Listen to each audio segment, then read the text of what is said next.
இப்போ வெளிப்படையாகவே நான் தேர்தல் பொறுப்பிலிருந்து விலகிறேன்னு சொல்கிறாரு. இப்போ இதெல்லாம் அமித்ஷா, மோடி அவங்கெல்லாம் காதுக்கு போகும்ல சார், அவங்களாம் எப்படி பார்ப்பாங்க? இது என்ன மாதிரியான புரிதலாக அவங்க காதுக்கு போகுமான்னு சொல்ல முடியாது. இதை கட்டிங்க அனுப்புவாங்க.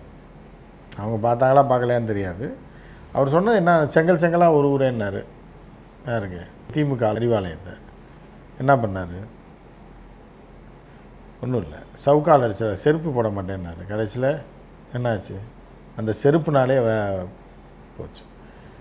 ஸோ இப்படி அவர் சும்மா ஒரு அரசியலுக்காக போய் புரண்டு பித்தலாட்டங்களுடைய மொத்த உருவம் தான் அண்ணாமலை. அது எல்லாருக்கும் தெரிஞ்சிருந்தது. இப்போ அண்ணாமலை இப்போது எந்த பதவியிலும் இல்லை, அவர் கொடுத்த தேர்தல் பொறுப்பையே அவர் வேண்டான்ட்டார். இப்போ அவருக்கு ஒரே பதவினா தேசிய செயற்குழு உறுப்பினர் அப்படிங்கிற ஒரு பதவியில் தான் இருக்கிறாரு.